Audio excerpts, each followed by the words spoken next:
Je tiens aussi à bénir le Seigneur pour la vie de son serviteur, l'homme de Dieu, Papa Peggy, qui nous a dirigés pendant ce moment. Est-ce qu'on peut bénir le Seigneur pour sa vie aussi?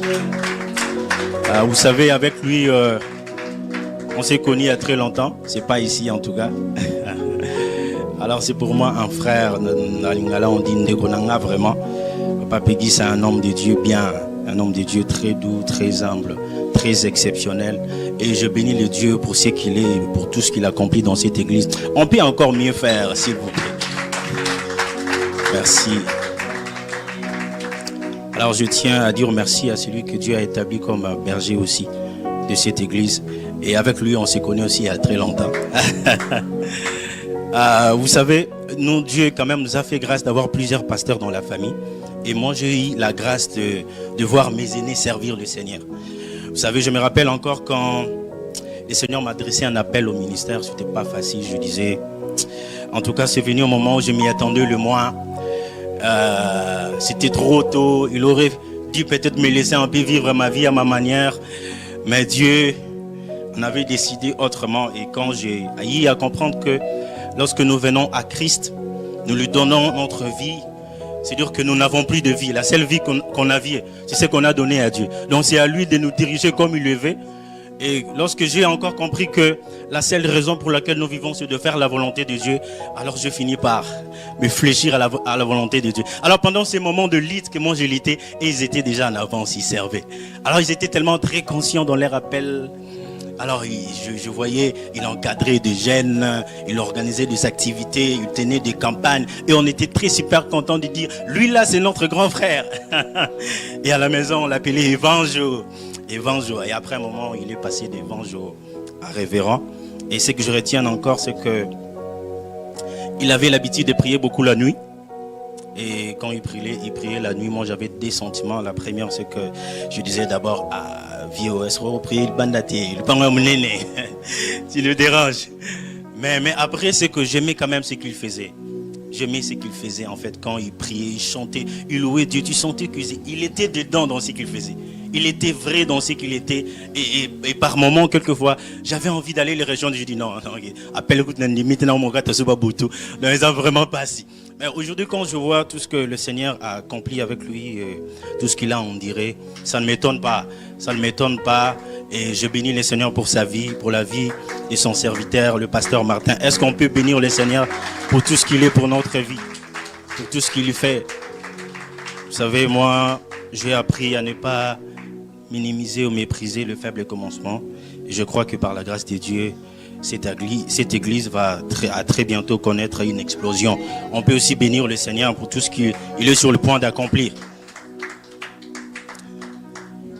Alors comme vous savez très bien que la culture de cette église, on aime bien nous tenir debout. Quand on veut faire la première lecture, je nous inviterai, si cela ne vous dérange pas, de lire notre texte de base. Nous sommes dans Jean chapitre 4, le verset 23. Si vous êtes, nous pouvons lire.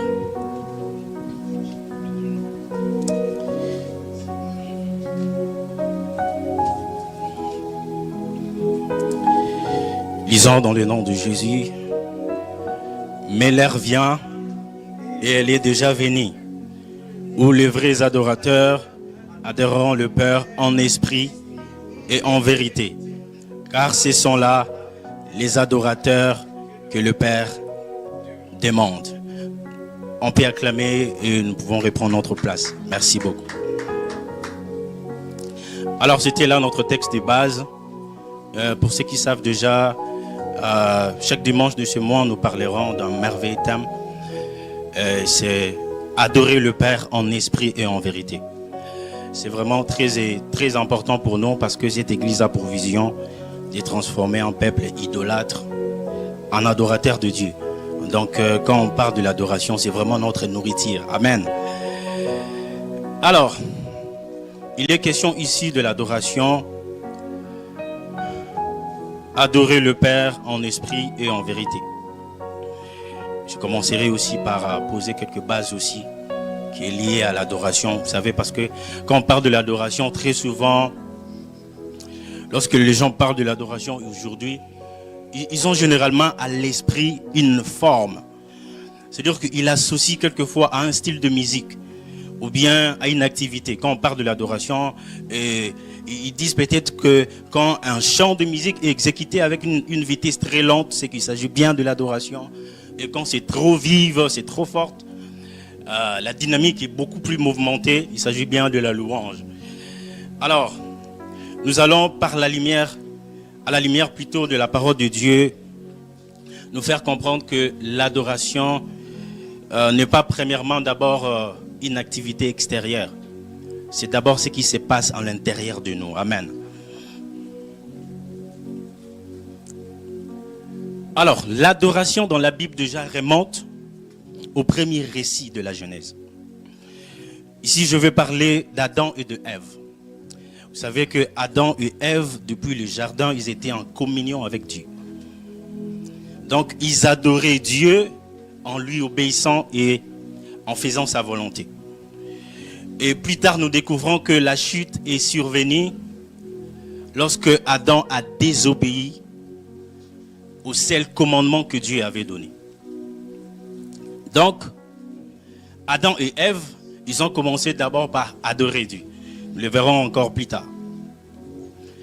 L'apparition maintenant du mot adorer dans la Bible se trouve dans Genèse chapitre 22, le verset 5.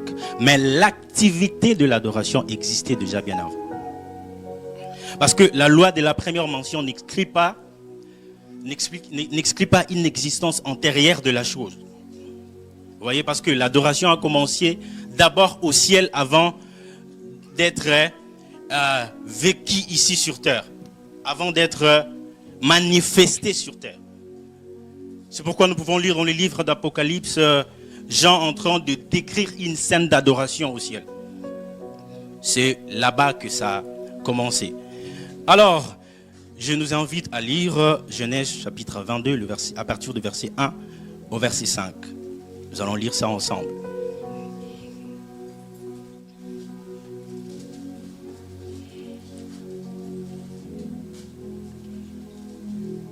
Nous pouvons lire. Après ces choses, Dieu mit Abraham à l'épreuve et lui dit, Abraham, et il répondit, mais voici. Dieu dit, prends ton fils, ton unique, celui que tu aimes, Isaac, va-t'en au pays de Morija et là offre-le en holocauste sur l'une des montagnes que je te dirai. Abraham s'éleva de bon matin, sella son âne et prit avec lui 2 de ses serviteurs et son fils Isaac. Quand il lui coupait assez de bois pour l'holocauste, il partit pour le lieu que Dieu lui avait indiqué. Le 3e jour, Abraham leva les yeux et vit l'endroit au loin. Et Abraham dit à ses serviteurs, restez ici avec l'âne, et moi et le jeune homme, nous irons jusque là pour adorer. Et nous reviendrons auprès de vous. Un merveilleux texte.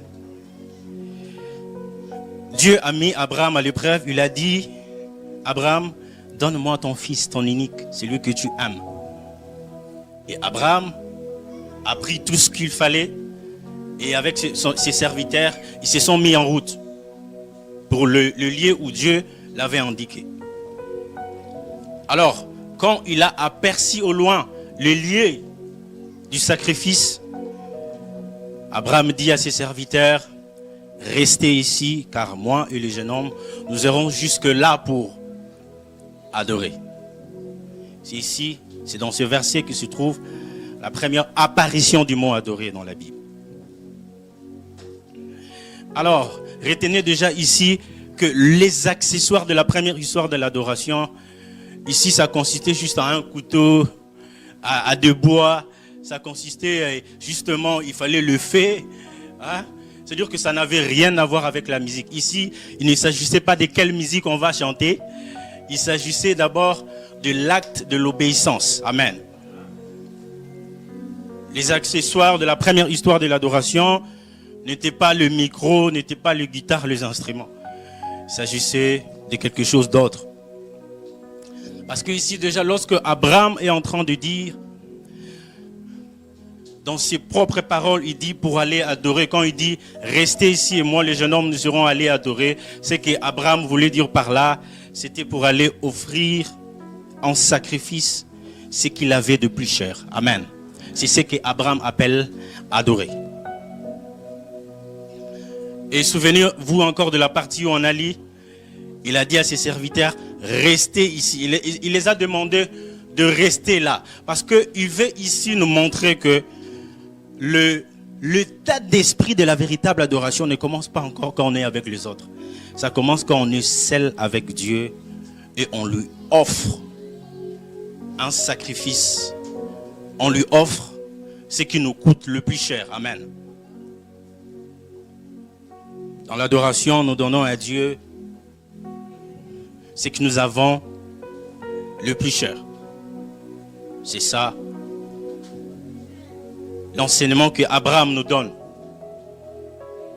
Élisée plus tard déjà, quand l'ange lui est apparu, il a dit n'avance pas ta main sur l'enfant, c'est maintenant que je vois que tu crains Dieu, que tu honores Dieu. Dans d'autres versions, il dit que tu aimes Dieu, d'autres il dit que tu adores Dieu. Ici, il s'agissait bien de d'un acte d'obéissance. Adorer Dieu, c'est obéir à Dieu. Amen.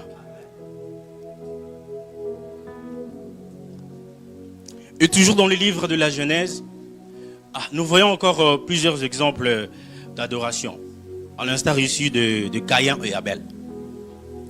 Je nous inviterai encore à lire Genèse chapitre 4, à partir du verset 1 jusqu'à 5. Je nous attends arriver pour lire.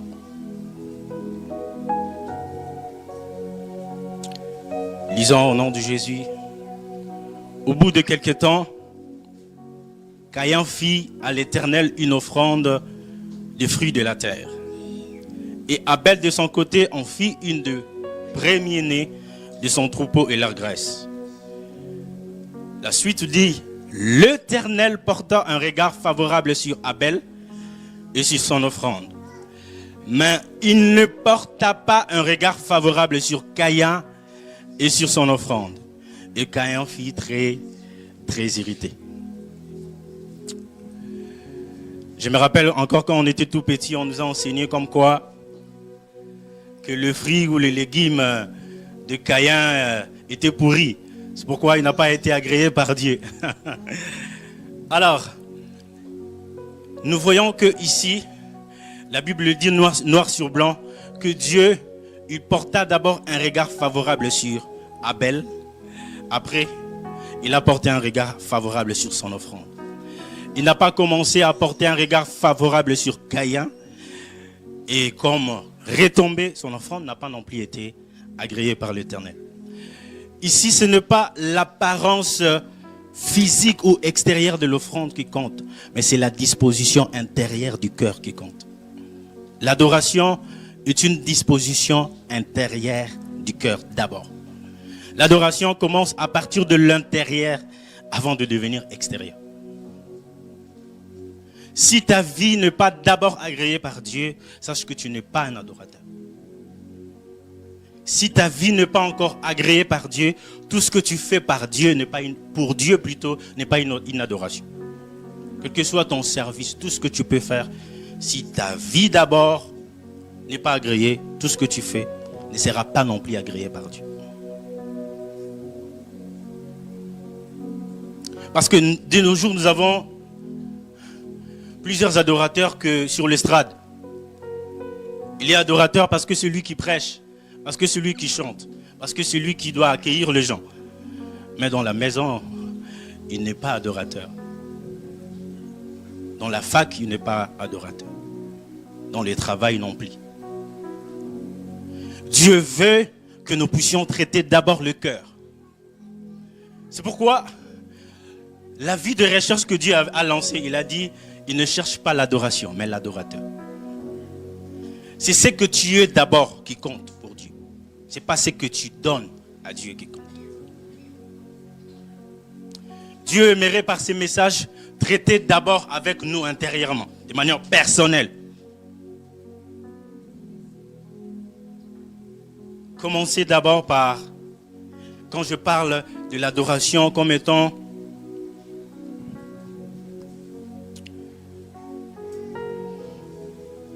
une attitude intérieure, je veux dire aussi, c'est comme un état intérieur du cœur. Quel est ton état du cœur? Comment tu vas ce matin?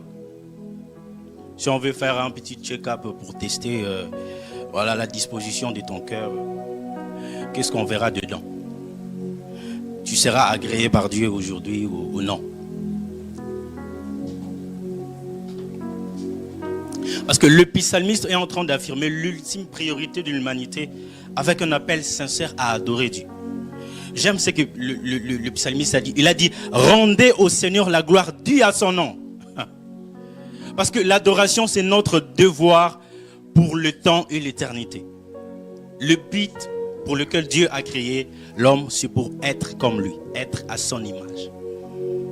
L'adoration ne consiste pas encore à dire ce qu'il est, mais à être d'abord ce qu'il est. L'adoration n'a d'abord rien à voir avec la musique. L'adoration, c'est être à l'image de Dieu, lui renvoyer l'image de sa propre personne. Chaque fois que Dieu te voit, il se voit en toi.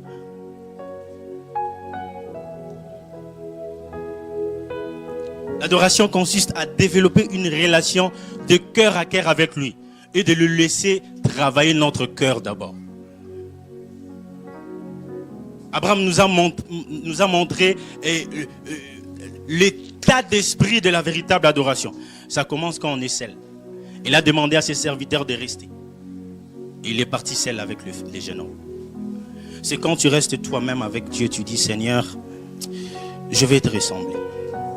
Seigneur, travaille mon cœur s'il te plaît. Quelquefois, je ne sais pas si porter les caprices des autres. Je suis très vite à réagir. J'ai un langage facile d'injure. Je ne sais pas, j'injure les enfants. Je suis très méchant. S'il te plaît, travaille mon cœur, brise-moi. C'est cette attitude qu'un adorateur doit avoir.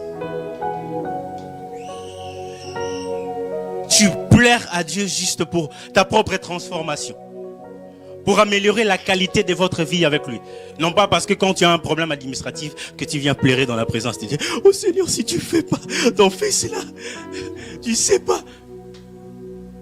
Mais jamais pour ta propre relation avec Dieu, tu as pleuré. Tu n'as pas coulé les larmes. L'adoration commence d'abord à l'intérieur de nous. Parce que l'adoration est une façon d'être et une manière de vivre.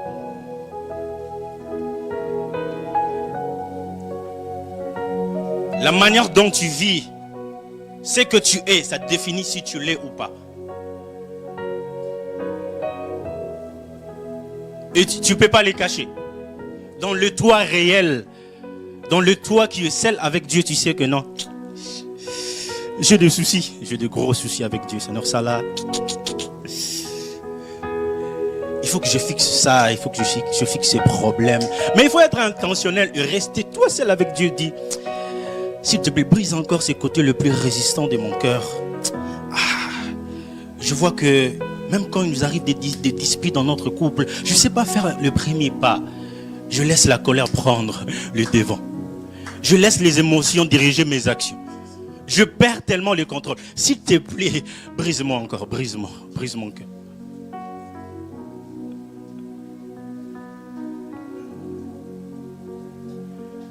Quelquefois, ce qu'on est censé faire, c'est ce qu'on ne fait pas. On est tellement occupé à autre chose, mais on ne sait pas travailler notre propre cœur. On ne sait pas travailler efficacement pour ressembler à Dieu. Pour lui offrir une offrande de bonne odeur. J'aime dans la Bible, vous savez, Saül a été rejeté par Dieu. J'aime quand le prophète a dit, le prophète est venu, il a dit, toi là tu es rejeté parce que Dieu a trouvé un homme selon son cœur. Et c'est David. L'homme selon le cœur de Dieu, ça fait juste référence à une personne qui cherche à plaire à Dieu par ses actions, par son caractère et par ses choix. Un homme selon le cœur de Dieu, c'est celui qui cherche à obéir à Dieu dans tous les aspects de sa vie.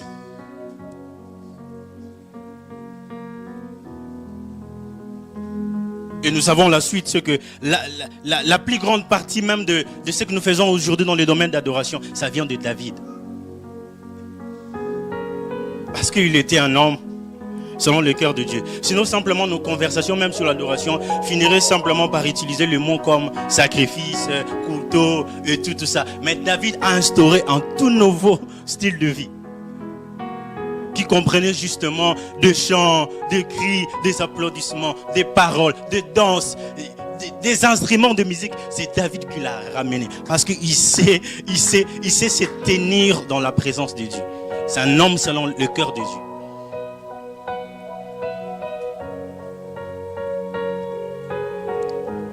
Alors permettez-moi pendant quelques minutes de pouvoir nous expliquer ce que c'est d'abord l'adoration. Parce qu'il y a plusieurs termes justement que nos traductions rendent par adorer et qui apportent chacun justement des nuances intéressantes liées à l'idée d'adorer. Premièrement, il y a le mot chacha en hébreu qui veut dire, et en grec, chacha en hébreu et en grec c'est proskuneo qui veut dire, qui sous-entend justement à la fois l'idée de se prosterner et d'obéir. Proskuneo veut dire tomber face contre terre. C'est se mettre à genoux. C'est plier ses genoux en signe de respect devant une personne pour lui témoigner qu'il est plus grand que toi. C'est ça, c'est prosterner. Tu plies les genoux devant une personne pour dire que non, pour accepter son autorité. Tu dis que non, tu es plus grand que moi et j'accepte ta seigneurie. Mais il y a quelque chose à préciser ici, c'est que les actes physiques viennent simplement accompagner la disposition intérieure du cœur. Se prosterner, fléchir, tomber, face contre terre, c'est adorer. Mais c'est un acte physique. Ça vient simplement accompagner la disposition intérieure du cœur. Si le cœur n'est pas fléchi devant Dieu, même quand tes genoux physiques sont fléchis, ce n'est pas adorer. L'adoration commence d'abord quand ça commence à partir de l'intérieur de toi.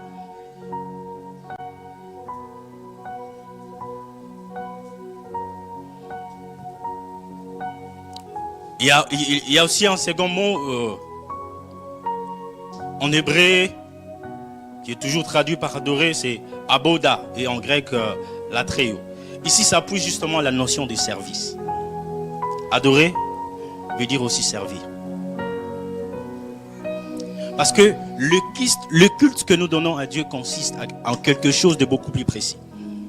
Se faire sa volonté et le servir. C'est ça l'adoration. Faire d'abord la volonté de Dieu et après le servir. Désolé.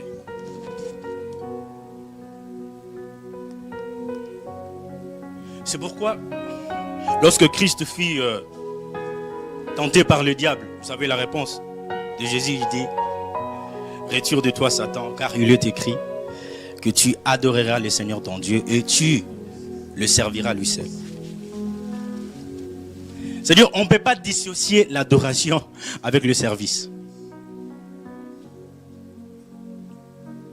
Quand tu fais la volonté de Dieu, tu dois le servir. Bien-aimé, ne négligez pas le service de Dieu. Tout ce que tu fais pour Dieu a tellement du prix à ses yeux. Une autre manière d'adorer Dieu, c'est le servir. C'est pourquoi prends au sérieux le service que tu accomplis pour Dieu. Parce que même ta bénédiction en dépend. Parce que déjà un adorateur qui n'est pas un serviteur, qui n'a pas la mentalité de serviteur et qui n'est pas animé par l'esprit de service, quel que soit son rang dans l'église, c'est pas un adorateur. C'est pas un adorateur. Si tu vois quelqu'un commencer à donner beaucoup plus de raisons pour venir servir Dieu, sache que tu n'es pas encore arrivé.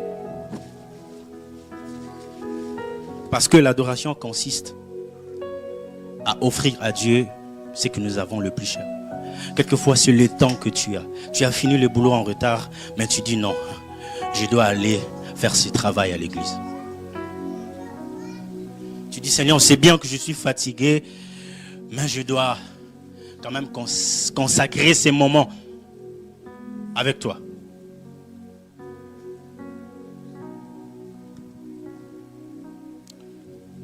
Parce que ce deux termes que nous venons de lire, ça porte justement l'idée de donner quelque chose. Lorsque nous parlons de l'adoration, nous parlons de quelque chose que nous donnons d'abord à Dieu. Et ça commence par les dons de soi-même. Quand tu viens, tu dis, Seigneur, je vais être tout à toi. J'aimerais te donner et tes temps, j'aimerais te donner et mon argent. J'aimerais te donner et ma vie, et tout.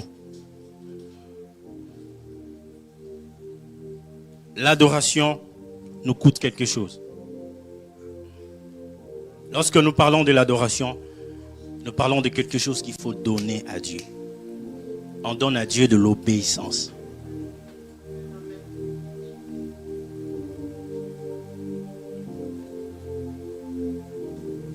Parce que un adorateur, c'est celui qui cherche à obéir à Dieu dans tous les domaines de sa vie. Un adorateur, on peut dire aussi que c'est un disciple, c'est un chrétien, celui qui est né de nouveau, un enfant de Dieu. L'adorateur, parce que très souvent, on est toujours voilà, confronté à ces problèmes. Quand on parle de l'adorateur, on pense toujours que ce sont des chantres. Alors que l'adoration n'a d'abord rien à voir avec la musique, on vient de le voir.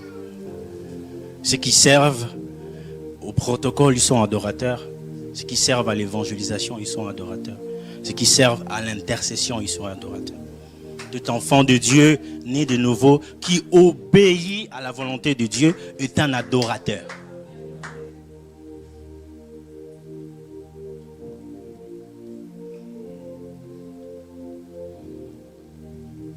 La Bible dit que nous mangions, que nous buvions, quoi que nous fassions, faisons-le pour la gloire de Dieu. Le secret pour que l'adoration soit le style de vie, c'est tout faire pour le Seigneur. Parce que l'adoration, c'est un style de vie. L'adoration n'est pas d'abord un moment. Ce n'est pas d'abord une activité. C'est la manière de vivre de tous les jours.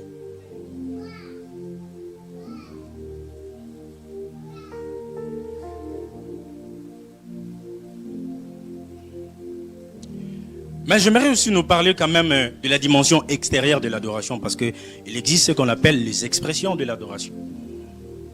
Parce que quand l'adoration est d'abord une attitude intérieure d'un adorateur, mais ça ne doit pas finir à l'intérieur. L'adoration doit s'exprimer. Et l'adoration peut se refléter justement par la façon dont nous nous comportons envers les autres. Pour que nous sachions que tu es adorateur, que tu le vis dans le cœur, nous devons le voir par la façon dont tu l'exprimes, par la façon dont tu vis, tu te comportes, et par la façon dont tu te comportes envers les autres. Comment tu te comportes avec les autres, ça définit justement si tu es un adorateur ou pas. Comment tu te comportes avec tes frères dans la famille? Comment tu te comportes avec tes collègues de travail? Comment tu te comportes avec tes frères et sœurs de l'église?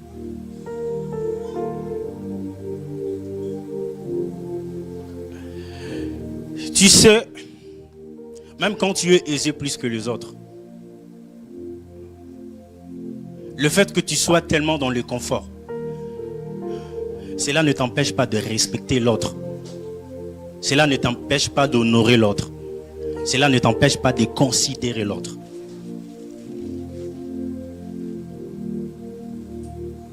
Parce qu'il y a dans la vie des choses que les avoirs ne peuvent pas donner. que seul peut-être un très bon témoignage peut donner. Quel témoignage les gens rendent de toi?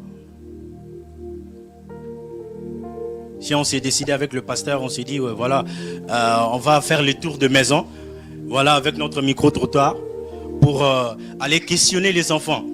Alors, donnez-nous un peu les témoignages des mamans. Dites-nous comment elles se comportent avec vous ici à la maison. Ah, maman, elle est méchante ici. Hein? Et si on donnait le micro à ton frère pour dire, ah, ma sœur là, je ne comprends pas pourquoi elle part à l'église. Parce qu'elle ne change pas. Même quand elle part, elle est la même personne. Même quand elle part, pas la même personne. Vous savez, quand moi, à un moment de ma vie, le Seigneur m'avait demandé d'aller étudier parce que je devais m'équiper pour rendre efficacement le ministère. Alors je suis parti. Je me suis inscrit. Et j'ai rempli tout ce qu'il fallait, les formulaires, j'ai remis le diplôme, tout qu'on sort. Mais il m'est resté deux choses. C'était la recommandation. C'était la recommandation. Il y avait déjà une recommandation personnelle. Là, tu donnes à qui tu veux. Je l'ai donné à mon frère, le pasteur Barrick, il a rempli. Mais un seul, je devais donner à mon pasteur. Ah ouais. Alors, je suis allé, j'ai dit, papa, voilà. Je viens de m'inscrire et tout ça. Il dit, oh, très bien. Mais il me reste la recommandation. Il dit, non, pas de souci. Amen. Il y avait tellement de rubriques à remplir. C'est quoi sa capacité à travailler avec les autres, son caractère, son attitude. Tellement de choses à remplir. Oh, Sogi, tu n'es pas vrai envers lui. Et Sili, tu es fauché. Alors que j'avais l'argent. Hein. Mais on me dit, tu t'arrêtes d'abord au niveau de l'inscription. L'argent pour commencer, tu le payes après la recommandation. Après qu'on va valider d'abord ta candidature. Et après, on pose une question comme quoi, accepteriez-vous qu'il parte étudier pour le ministère? Déjà, s'il ne reconnaît pas que tu as un appel au ministère, déjà, tu es fauché. Déjà, tu es fauché, il n'accepte pas. Tu n'es pas pasteur, tu n'es pas apôtre, tu n'es pas prophète, docteur et quoi. Il dit, mais gloire à Dieu. Mais connaissant mon témoignage, il a signé. Il a signé et lui il a l'habitude quand il signe, après il écrit Atoms, point. Après il met le sceau de l'église en plus. Et on ne blague pas avec la valeur de la recommandation. Moi, il y a des portes de ma vie qui ont été juste ouvertes parce que quelqu'un a rendu un très bon témoignage de vous. Vous êtes un très bon adorateur si vous avez un très bon témoignage dans votre entourage, dans votre maison, partout où vous allez. C'est très important. Bientôt là, ce sera la période d'été. On sait déjà de quelle manière les gens se comportent ici. Mais comment vous allez vous comporter en tant qu'adorateur et adoratrice? Oh, mais je me suis habillé, c'est pas mauvais. Je me suis regardé, voilà, sur le miroir. Est-ce que ça dérange? Oui, ça dérange. Vous savez, la Bible dit, hein, ne sois pas une pierre d'achoppement pour l'autre. Ne pousse pas l'autre au mal. C'est-à-dire que même quand toi tu reconnais que tu es bien habillé, mais si ça dérange l'autre, ne le fais pas, sache que tu as péché. Nous devons être différents, frères et sœurs. Nous devons être de vrais adorateurs. Est-ce que je te demande pendant le moment de thé de mettre des grosses robes? Non, même pas. Mais habille-toi de manière qui ne va pas déranger. Pendant que tout le monde sont venus à la plage, mais il te voit différente. Il dit, oh s'il vous plaît, ma sœur, vous êtes une chrétienne ou quoi? Parce que déjà, et les gens pensent que c'est pas toujours le péché à éviter. Même dans la Bible, il est écrit, il existe même des apparences du péché à éviter.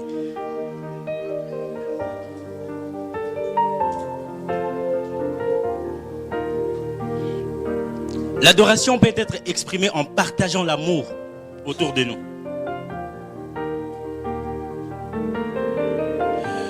Vous savez, perdre un être cher, c'est très difficile.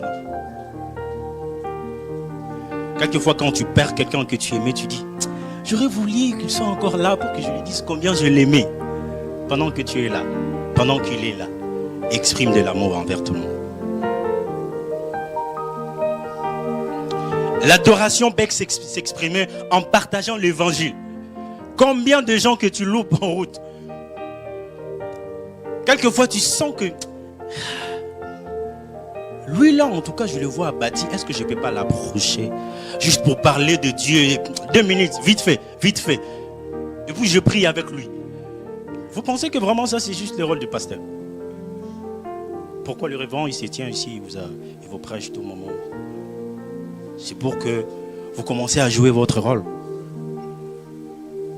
L'adoration ne se limite pas seulement à l'intérieur. Ça s'exprime en partageant aussi l'évangile.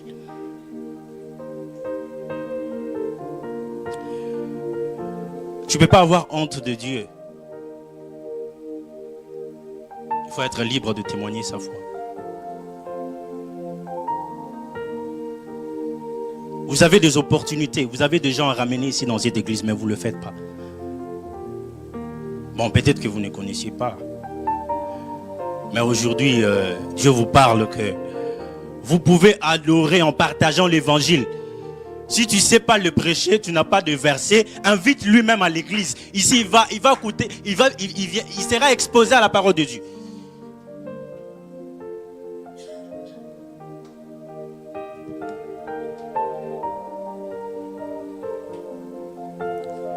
On peut exprimer notre adoration en répondant même aux besoins des gens à un niveau très physique. L'église de Jean a aidé. En route, tu vois quelqu'un dans le besoin, n'hésite pas, exprime ton adoration, aide-le. On peut exprimer notre adoration par les offrandes. L'adoration, ce n'est pas seulement obéir. Oui, tu as obéi. C'est aussi donner. Tu ne donnes pas seulement ta vie, tu donnes aussi le don à Dieu. Tu donnes les offrandes à Dieu.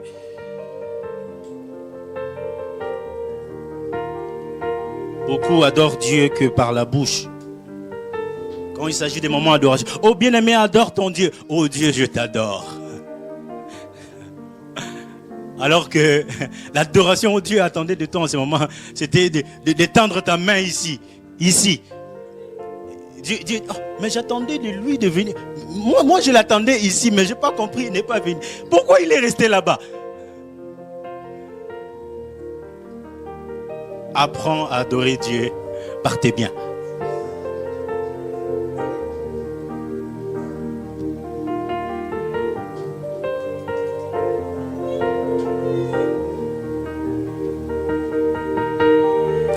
Et j'aime justement, j'aimerais retourner dans les contextes de notre texte qu'on venait de lire. Jean 4. Pour la petite histoire, Jésus a rencontré cette dame. Jésus était tellement très fatigué, et assis justement à côté du puits. Et là maintenant, une femme samaritaine, elle est venue.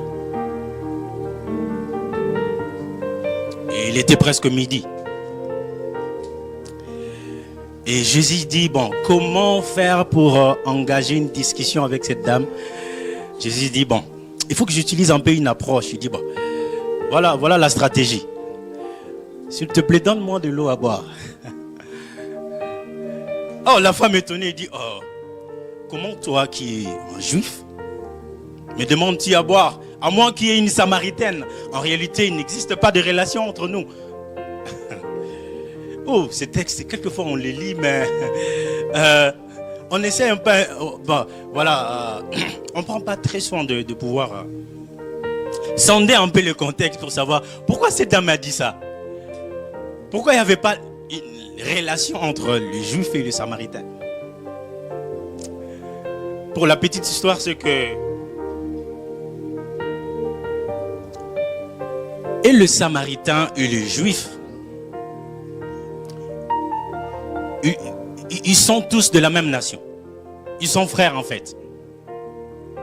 Et ils étaient unis sous Saül, sous David et sous Salomon. Mais après, lorsque le royaume d'Israël s'est divisé en deux, il y a eu le royaume sud, Juda, qui est devenu indépendant, et aussi le royaume du nord, Israël. Après, le royaume d'Israël était coupable de l'apostasie tellement méchante, et ils ont été jugés divinement. Alors après maintenant, ils furent conquis par Sargon. Donc ils ont été allés en captivité chez les Assyriens. Donc ils sont devenus les esclaves des Assyriens. Alors, les seules personnes autorisées à rester en Israël, c'était des pauvres. Parce qu'ils étaient conquis, je parle du royaume d'Israël. Les seules personnes autorisées à rester, c'était des pauvres. Parce que ils étaient un handicap. Ils représentaient justement des cadettes sociales pour les Assyriens. Ils ont laissé que des pauvres là-bas en Israël. Tous les autres là, ils sont partis en esclavage. Alors, il s'est fait que les étrangers des nations environnantes, ils sont venus maintenant, ils ont commencé à s'installer en Israël. Et en particulier le Babylone. Alors, maintenant quand ils sont venus, ils ont commencé à s'installer en Israël, ils se sont mariés avec les Juifs restants. Quand ils se sont mariés avec les Juifs restants, alors, c'est la race qu'ils ont développée. C'est cette race-là qui était connue sous le nom des Samaritains. Donc, c'était juste le nom de leur capitale. C'est comme si on est en France. La capitale, c'est Paris. La race qui s'était développée, on les appelait les Parisiens, par exemple. Et c'était juste le nom de la capitale de la France, par exemple. Du coup, lorsque les Juifs qui étaient partis en esclavage apprirent ce qui s'était passé là-bas, ils se sont fâchés contre ce frère. Ils les ont traités de lépreux spirituels. Ils ont dit, vous avez trahi la race par des mariages mixtes avec des païens. Alors c'est à partir de là que les Juifs ont commencé à traiter des Samaritains d'empire. Et puis à partir de là, il y a eu conflit.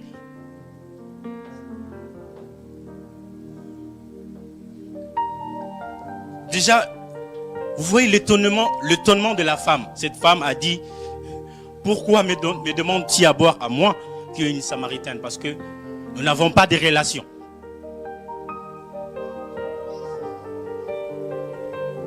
Parce que bien que la route vers Galilée, depuis Jérusalem, était la plus directe si les voyageurs décidaient d'aller par la Samarie. Mais les Juifs, ils aimeraient même, c'est-à-dire parcourir un très long trajet juste pour éviter de rencontrer les Samaritains. Ils accepteraient justement de faire un nombreux trajet, de nombreux kilomètres, juste pour ne pas rencontrer les Samaritains. Mais ce jour-là, Jésus avait emprunté une route que tout le monde ne prenait pas. C'était une route inhabituelle. Jésus devait partir en Galilée, mais il est passé par la Samarie parce qu'il avait un rendez-vous avec cette dame. Et Jésus a commencé par lui donner une parole de connaissance en lui disant,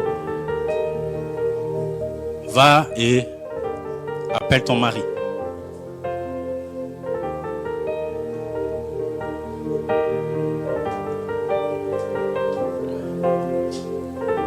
Si vous lisez bien, si vous lisez bien, vous verrez que même la façon de nommer Jésus dans leur conversation commençait à prendre des allures beaucoup plus exaltantes.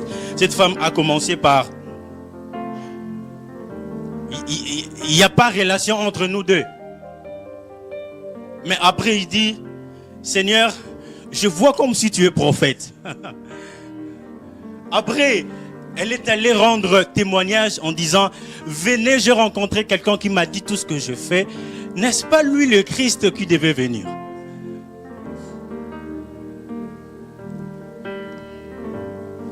Jésus voulait juste faire comprendre à cette dame que l'heure vient et il est déjà venu où les vrais adorateurs adoreront le Père en esprit et en vérité. Il n'est plus question de lier. Il est question de qui vous adorez. Parce que vous adorez ce que vous ne connaissez pas. Nous adorons ce que nous connaissons car les salut vient de Juifs. Frères et sœurs, les lieux où se passe l'adoration, c'est en esprit et en vérité.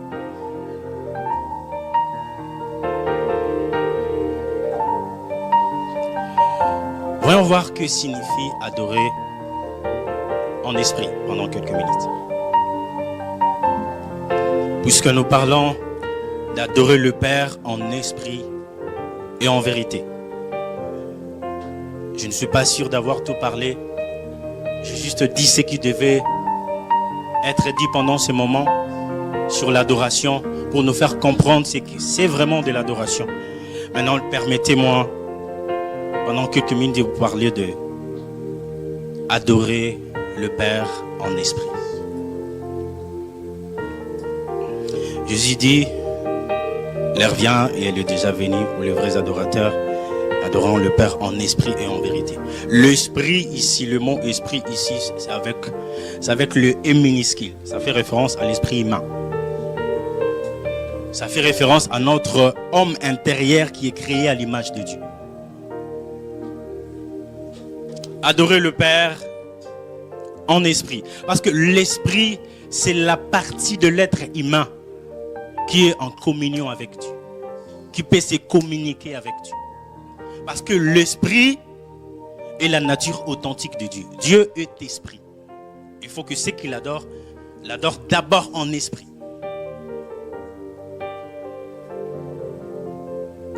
Adorer Dieu en esprit, c'est adorer Dieu en permettant au Saint-Esprit de s'exprimer à travers notre esprit.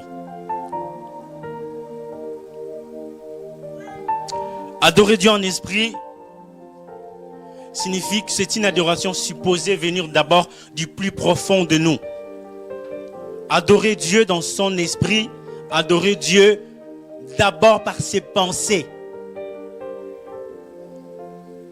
C'est quoi l'image que tu as de Dieu? Si ton esprit ne sait pas percevoir qui il est, tu ne sauras pas le dire. Quand il faut adorer Dieu, qu'est-ce que tu perçois dans ton esprit? C'est quoi l'image que tu as de Dieu? Qu'est-ce qu'il est?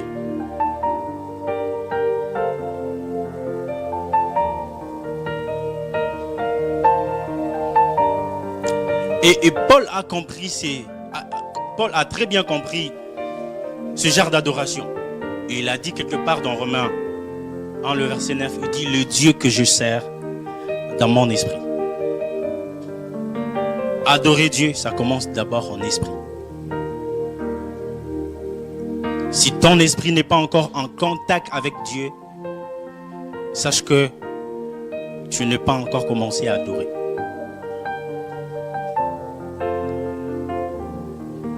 Et David savait aussi que la principale préoccupation de Dieu n'était pas d'abord l'extérieur. Regardez ce qu'il dit dans Psaume chapitre 3 et 103. Il dit, bénis le Seigneur, ô mon âme, et tout ce qui est en moi bénisse son saint nom.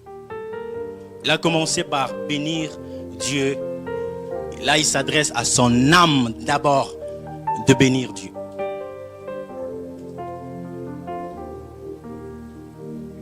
Dieu est esprit, il n'existe pas dans un corps. Pour rester en contact avec Dieu, il faut le rester en esprit. Parce que les lieux où les deux natures se rencontrent, c'est en esprit. Si ton esprit ne sait pas être en contact permanent avec Dieu, sache que tu ne sauras pas l'adorer.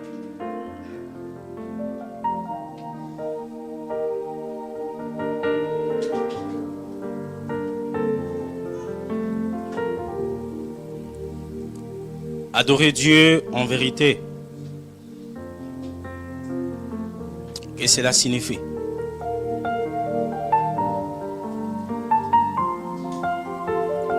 Vous savez que la vraie adoration, elle est basée sur la vérité, sur la révélation de la parole de Dieu. Et pas sur notre imagination. On n'adore pas Dieu comme on le veut.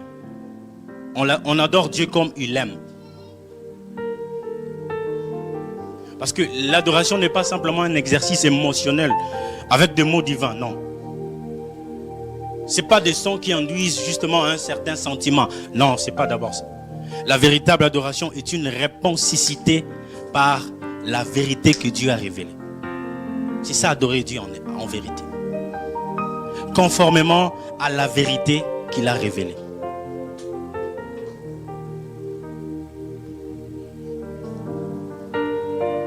Vous lisez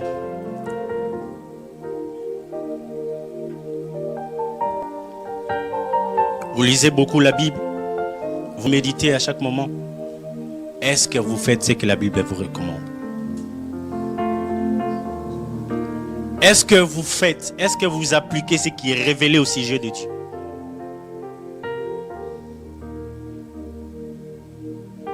Adorer Dieu en vérité, c'est répondre à cette vérité révélée par ses Écritures.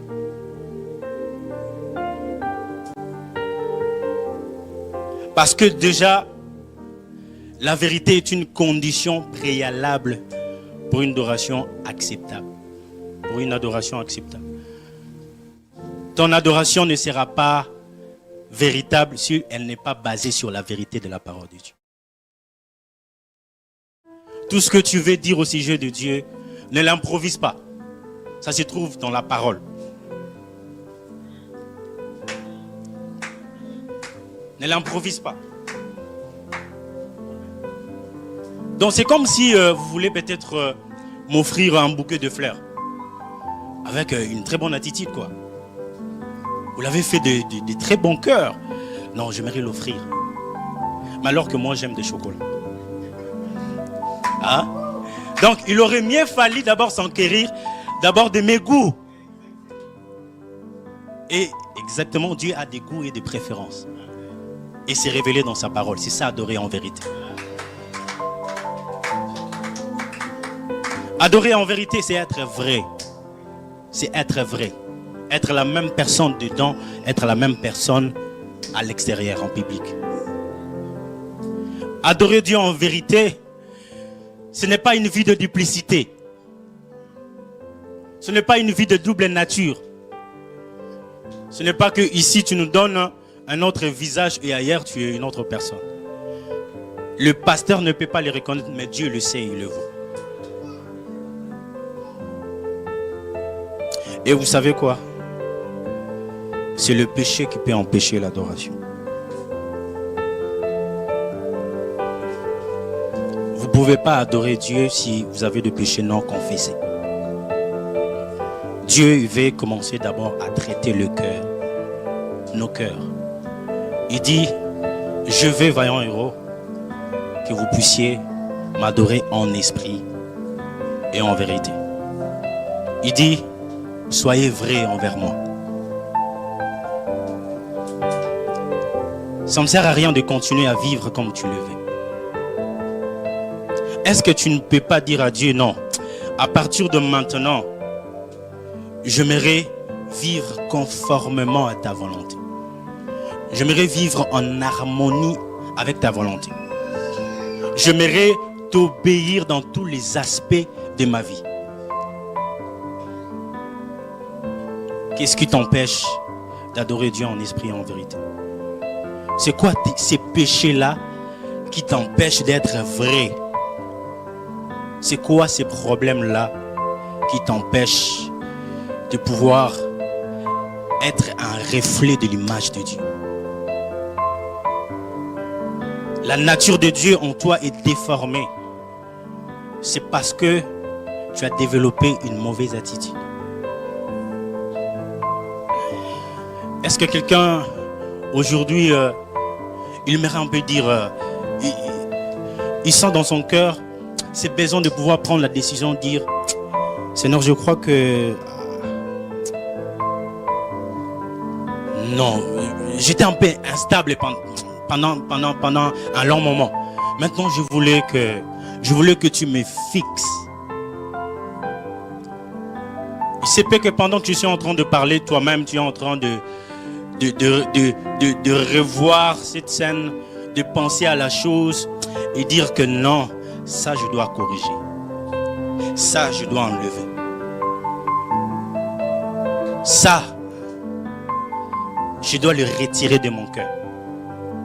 Non, ce péché je dois confesser. Vous savez que le péché alourdit. Surtout le péché non confessé. Tu as dit, ah bon, voilà, je fais. Tu as confessé et après, ça devient une habitude. Et après, et après, tu développes une autre habitude de choses. Et même le premier amour que tu avais pour Dieu, tu l'as perdu. Parce que tu n'es plus obéissant dans le cœur. L'adoration ne consiste pas à dire d'abord, mais à être ce que Dieu est. Est-ce que tu veux être à l'image de Dieu? J'aimerais que quelqu'un prie d'abord ce matin. Demande à Dieu, je veux être à ton image. S'il te plaît, renouvelle ma vie. S'il te plaît, donne-moi à te ressembler. S'il te plaît, permets-moi à se conformer à ta vie. Permets-moi, Père, Seigneur Jésus, à appliquer, à respecter tout ce qui est révélé par ta parole. J'aimerais être vrai. Enlève tout ce qui est faux dans mon cœur, Seigneur Jésus, et permets-moi d'être vrai vis-à-vis